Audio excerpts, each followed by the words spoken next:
everybody, welcome to Acoustic Paradiso on Andertons TV. My name is Pete. My name is Mick, hello and welcome. Hello.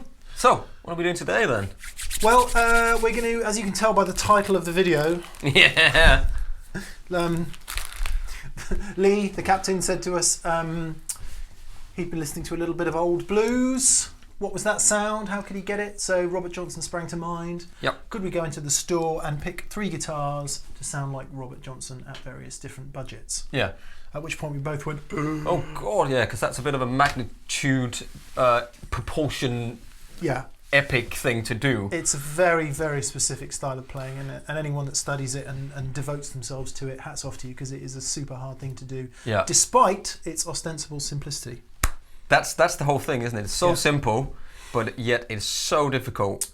It's easy enough to find the guitars. Yeah. That's not the problem. I don't think we're going to struggle to find 3 different sort of blues guitars on 3 different budgets. I think we're going to struggle a little bit with actually sounding like him, because it's just not easy. Well, with that premonition in mind, Pete, maybe we should go. Shall we go into the Let's do into the shop? Let's do it. Gonna unplug. Let's unplug.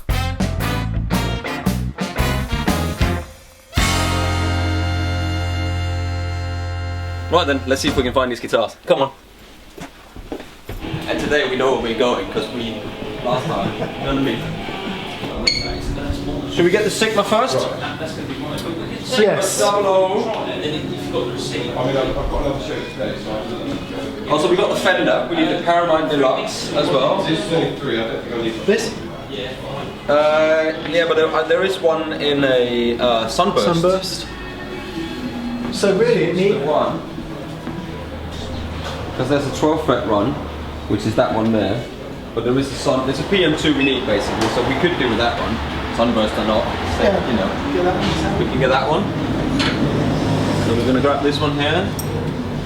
The PM2, Fender, nice little thing there. Sigma. Sigma. This one? Is that the 12 fret? No, we need the 12 fret one. It's not the 12 fret. It might be out the back. So we'll go and have a look out there. Let's have a look over here. Yeah. Okay. Cool. It's out the back. So what we'll do is, when we walk back to the studio, we'll just go and grab it out the back. Cool. Come this way. Gibson. Gibson. Gibson. That should be in here somewhere. No. This is going really well. Ah, here it is. I can see it. That's the one here. Cool. So, Gibson. let's get this one. Let's go and find the other one. We'll be in the back, probably in a case somewhere. So we'll go and grab that one.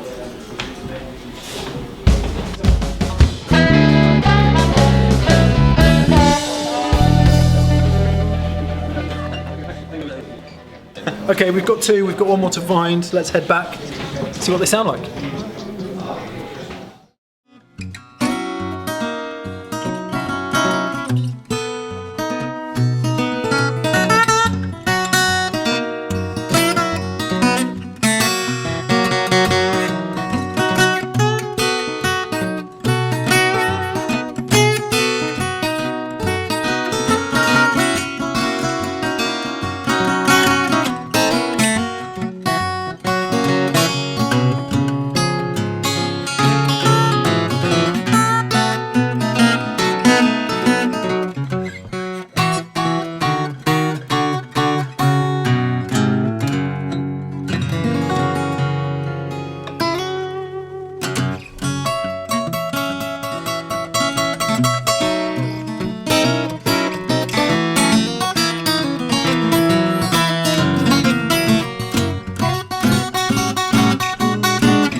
Well, there we are.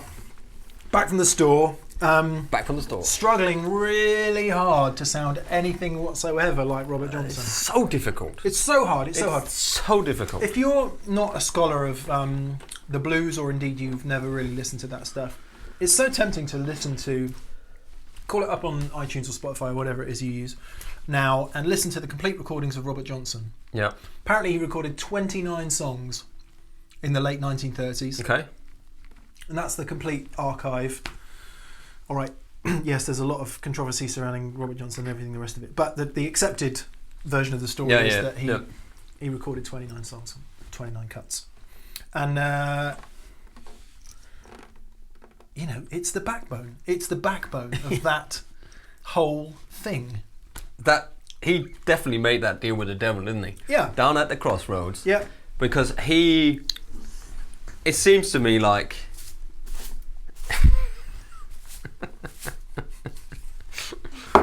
it just seems to me that's where it all came from. Well, yeah, it certainly was happening around that time. So, so we woke up this morning and thought... and the day has been a little bit, the beginning of this day has been, just a bit it's one of those days. It's one of those days it's a where perfect day to have the blues. Just need that. Yeah.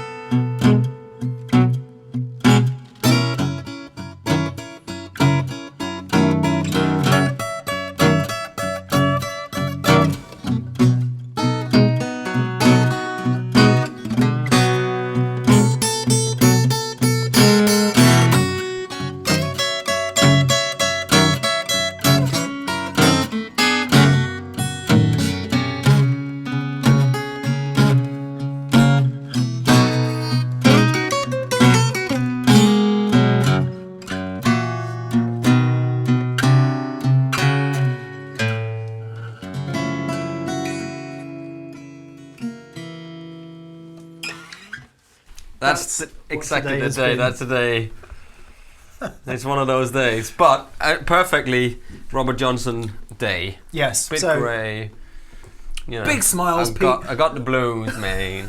Got the blues. Well, let's maybe we can shake him off by talking about these guitars. So we can. So what we wanted to do was to get 3 guitars in 3 different budgets, on 3 different budgets. So budgies. I went to see some of those over the weekend. Who's a pretty boy? Petey. It was that film. He's got the dead body. What is that film? Anyway, so what we wanted to do is we wanted to get the most affordable parlor Robert Johnson type guitar we could find, which is the Sigma 00R 1STSSB.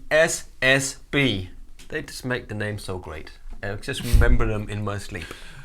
More importantly, this guitar is bonkers value for money. Yeah. So at current prices, October 2016, it's about 265 quid. Yeah, 265 quid. For a solid Sitka spruce top. Yeah. Laminate rosewood back and sides. Yep. Mahogany neck. Yeah. Rosewood board, isn't it? Yeah, rosewood board and bridge. Yep. Nice little snowflake inlays. Position markers. Yeah. And a finish that's nice and thin. I can see the grain of the wood.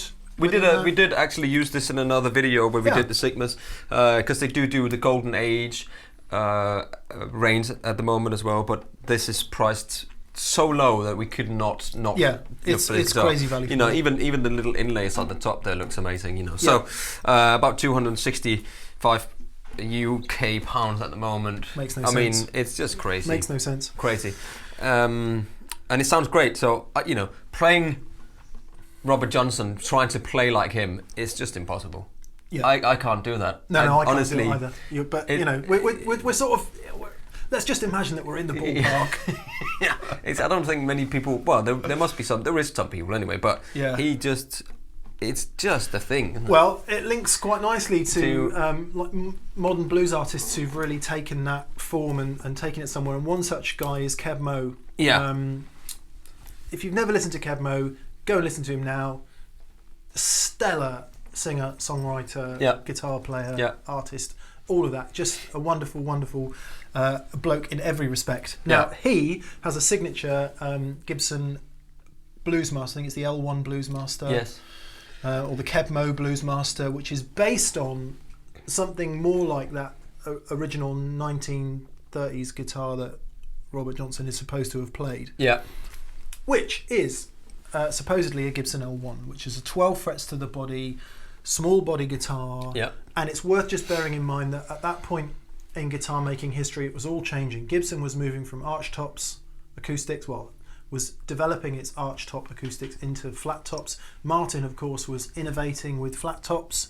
Late 20s, bodies were getting slightly bigger, neck joins were going from the 12th fret to the 14th fret. Yeah, longer scale lengths. I have to admit to not being very knowledgeable about vintage Gibson guitars, but if you look back to the 20s and 30s, you'll see that. You'll see 12 frets moving to 14 frets, you'll see bodies getting bigger, and you will find that guitar that Robert Johnson was supposed to have played. Yeah, in even that though photo, there's only one picture of him. Yeah, it's kind of that photo. If you do know anything about Robert Johnson, that's just the photo where he sits there with the guitar. So we can sort of piece it together from there. Yeah. There may be other archive. So in addition to the Keb-Mo model, there was a Robert Johnson commemorative model, which I don't think Gibson makes anymore. No. The closest current thing that Andertons has is this, which is the current Gibson standard L00, which is a 14 frets to the body. It's that they don't call it a parlour; it's just a small body. Yeah, well, it's an 00, isn't it? More this like is a more traditional like parlour. Yeah, yeah. But this is just a small body 14 fret guitar, which is very charming indeed. Solid spruce, solid mahogany. Yeah. Mahogany was one of the woods that they used a lot back then to make guitars, to make them more affordable and, the working man's guitar. So the one he was playing in that photo, if it is indeed a Gibson L1, then it could have been very well, or whatever it was probably a mahogany guitar, wasn't it? Very difficult to say. Well, let's hear them then. So that's 265 quid. Yeah. This is £1,600, yeah, about 1,600 quid. Yeah. Yeah, at current prices. So shall we play now, or shall we introduce the one we've got sort of picked out for the middle?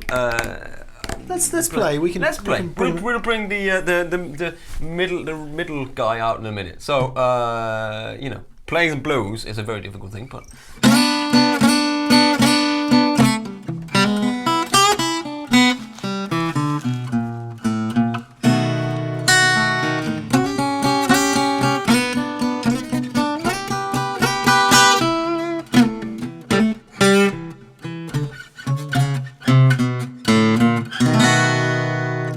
Very good. It's one of those days. I've got more blues than the blues today.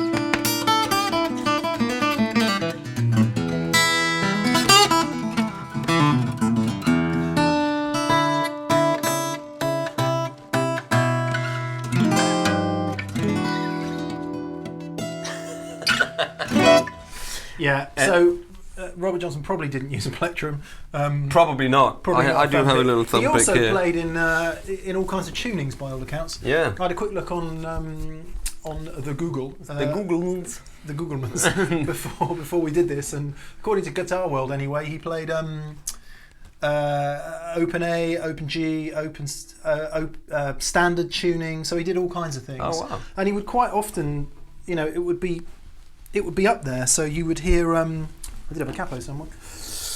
Capo. So you'd, This one's got my name on it. This is my signature capo.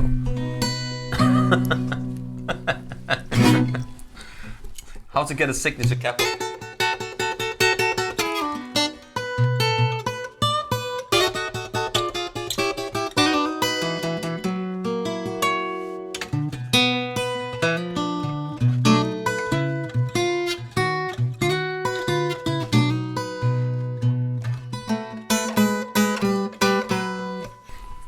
maybe not that high, but it does. It gives that real characteristic sound. Yeah, it does.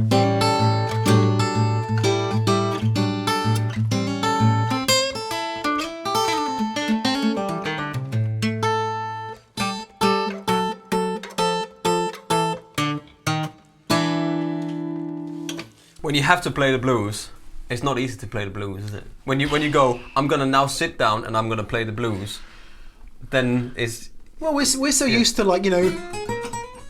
Yeah, all of those twiddly licksy, all that sort of stuff. But it's actually, it's very, when you listen to it, it's not about the technique and all the stuff. It's about just the... It's that, isn't it? It's just such an art, and people who devote themselves to it, you know, all power to you, because it is...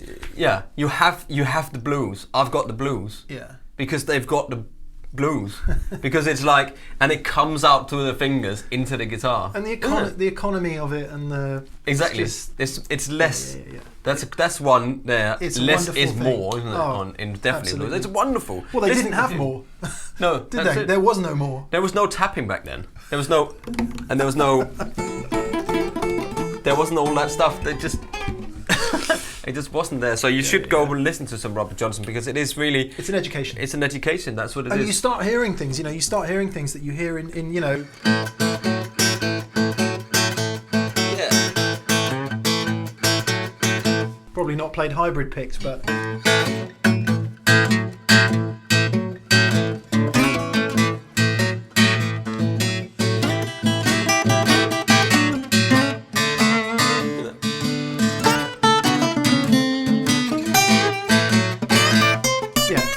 And you start hearing all kinds of things you hear in modern music, not least things like I went down to the Crossroads, and Sweet Home Chicago, and Dust My Broom, and have we done that yet?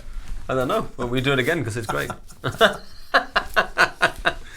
Don't talk about my wife like that. Yeah, because it is you know, blue and. You know, when I first listened to it many years ago, and I put on Robert Johnson, someone said, "Oh, if you ever want to listen to proper blues," and I, you know, must have been like 14 or whatever, like that, and I put it on, and it just sounded, you know, it almost sounds awful when you put the recording on, isn't it? Well, you know, and you go, "Wow, this is it's an education, and that's what it is." It's like any music, isn't it? I think we all come into it at different. I didn't get Hendrix at all until I listened to Stevie Ray Vaughan. And then that was the trigger to make me go back and listen to Hendrix. Yeah. And I think sometimes you need that. You need to come in at different levels. But you know, much of it leads back to dear old Robert Johnson. There so you are. There we are. Anyway. So what do we think of those two then? Give us just rather than us playing bad blues, let's actually play some ordinary stuff and see what we can make of it. So as we talked about before in these videos, small body guitars are a lot to do with like playing blues and the finger picking style. You know, so.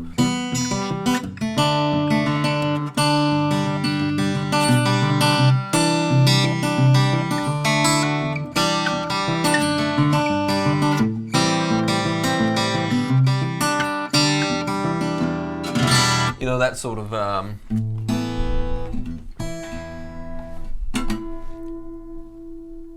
The Curse of the Capo.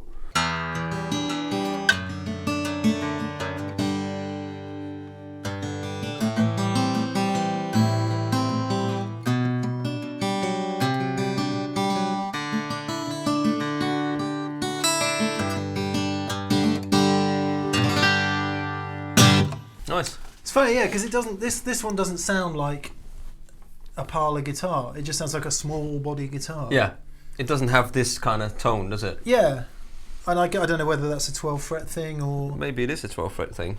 And given that they're quite a long way apart in terms of price, give it a quick strum.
Yeah, so I think think the Picardy and this is fuller resonance, isn't it? It's clearly a more grown-up guitar. That's got the kind of slightly rubber bandy. Yeah. Would you agree? Yeah, definitely. Much thinner, but that, as we talked about before, lends itself to a certain way of playing. Yeah. Like the blues, like fingerstyle. Yeah, when you're pumping out the blues licks there, it's actually a pretty cool sound. That's when it's cool, isn't it?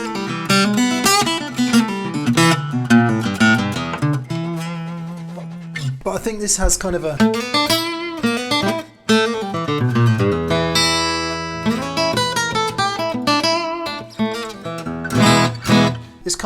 It's still a small body sound, but it just has a bit more authority.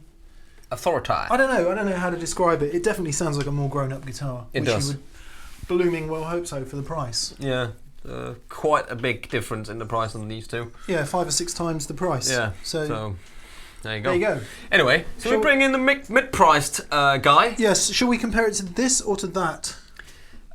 We should probably, I don't know, what do you think? All right, let's do both.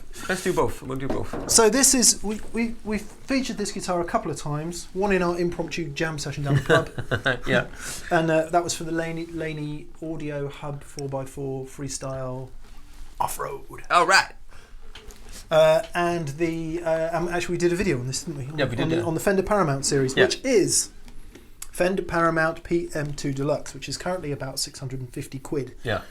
So it's 260 quid, 650 quid, 1,500 quid. Yeah. So quite the difference in prices there. Yeah. This is more like that in that it's more a traditional parlour. Yeah. 12 fret neck joint.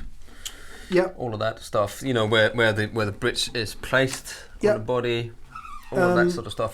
These two are more similar in that respect, aren't they? Yeah, in terms of their inspiration. Yeah. This one's obviously, as the name says, a bit more deluxe. It has solid rosewood back and sides. Deluxe. I was in a band called Deluxe once. Oh, right. We used to call it Dulux. Dulux. Yeah.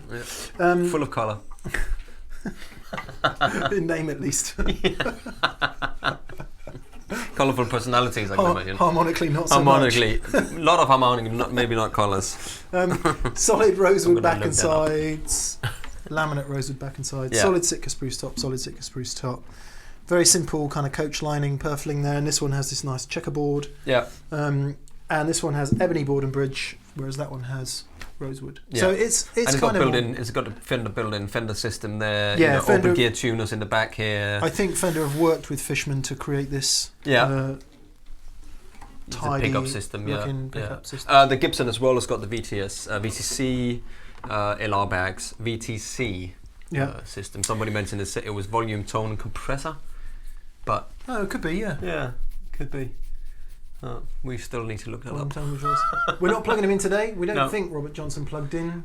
Didn't have a pickup. I don't think so. He uses the one when he was like going his. Oh yeah. He had some body sensors. And then he looped it. And he was magnetic slapping. sound hole under the pickup. Yeah. Fishman Sustainiac. Yeah, he did. Fernandez Sustainiac. Yeah. Whammy pedal. Head rush looper. Yeah. Yeah. Apart from that, no effects. His rack out the back now. Let's dust these blues away. Can we make that gag again? Yeah, we can. While we eat a Twinkie, which is the weirdest thing I've ever eaten in my life. But anyway. Right. Okay. So let's hear these then. Yeah. So let's hear that one. Should we strum? I think what you do is you play something, and I'll give you this guitar over there. You play the same thing on this guitar. Okay. I think that's it.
Anyway, a lot of sustain.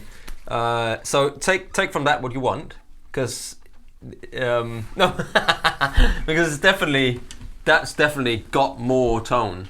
And it's funny when you hand the guitar over. This one is much lighter than the other ones. Did you get the same thing? Mm. Yeah. Kind of when you got it, it's like, "Hey, hello, I'm going to play that one." Yeah. Which is light is kind of, well, not necessarily, but it's a generalisation. It's a massive generalisation. I tend to prefer lighter guitars. Yeah, I kind of got the same. Don't know why that is. Sort of thing. There we are. Yeah. But that guitar is standing up exceptionally well for itself. Very well. It's 265 quid, and it's the perfect example of the law of diminishing marginal returns, which is for an extra, 100% of price, you do not get 100% performance. No. And it tails off. Yeah, it does tail off. So the difference between 265 quid and 1,500 quid is massive in terms of price. Yeah. And it's significant in terms of performance. Yeah. And then maybe the difference between 1,600 quid and 5 grand. Yeah. But you pay for that for on the headstock. You get a case. Oh and all yeah, these I mean things, it's a better guitar. No. I completely agree. Yeah, it's a much better guitar, no doubt. But it is also only 265 quid, and that is 1,500 quid. So it should be a better guitar, and it is a better guitar. Yeah. So there we are. And you've got stuff in the middle. The Fender PM2 is one of the ones that is in sort of the mid range, and I'm sure there's going to be other ones at this price, like there's going to be others at this price. Yeah. I can't quite get over that. I'm struggling to understand how they do that for the money. Do this for the money. Yeah, I'm the same as you, because when we did the video on this and we played it, I was like, how is that even possible that can cost that much, that little? Yeah. So anyway, so that's a great guitar. It doesn't make you play like Robert Johnson though, because that is impossible. As we've so adequately proved today. It is absolutely impossible to play like him. And as we listened to it earlier today when you put it on in here, there's just all the songs. It's like, oh, that's this song. That is the song,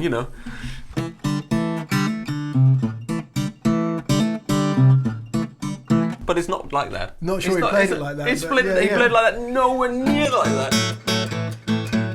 It's more like that, isn't it? But with loads of probably didn't even do that. But loads of crackle on it because it's recorded straight onto a vinyl.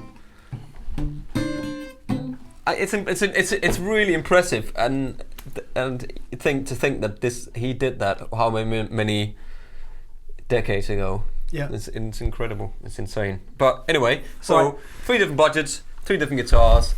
I'm going to finish off with I'm going to share everything I've learnt about playing like Robert Johnson.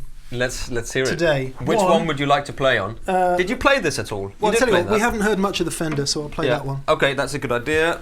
So, anyone who knows Robert Johnson and knows blues music, please look away now. This is what I've learnt about Robert Johnson today. Number 1, put a capo on. Yeah. So you get that kind of higher register. It sounds really cool. Yeah. Could even put it up higher, couldn't you? You could. Yeah. Then you can't. Which we'll do in a minute. Except you can't reach this. I'm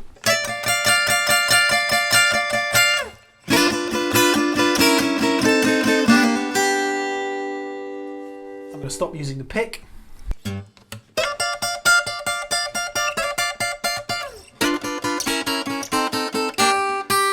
And then the turnaround lick. Yeah. Open E. Okay, so you go open E, okay, yeah.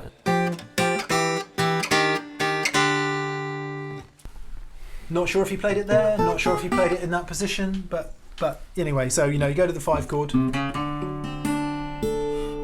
Yeah. Which would always be a 7. Always be a 7. Yeah. Quite often there as well. Mm-hmm.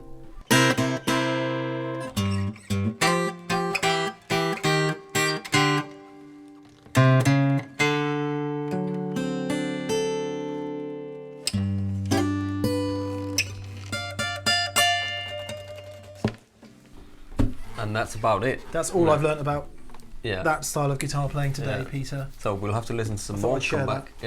Yeah. That was that. So that whole. Yeah. Start on the 5th fret. Yeah. Yeah. It's just a and great you can riff, isn't hear it? how that then became the sort of more country picking Yeah, you got picking blues style. that developed into that sort of thing, you know. Oh.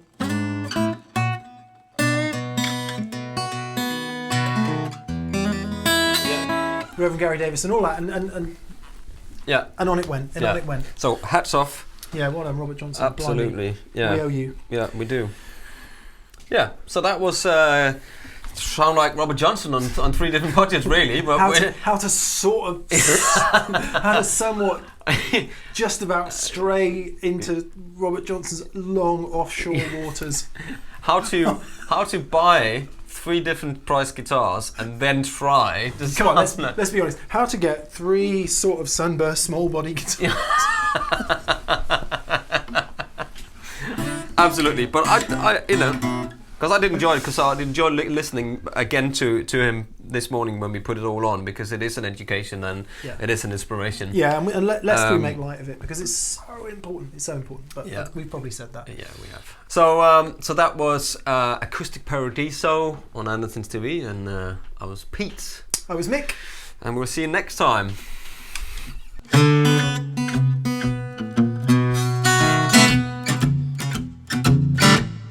playing with a pick, doesn't matter.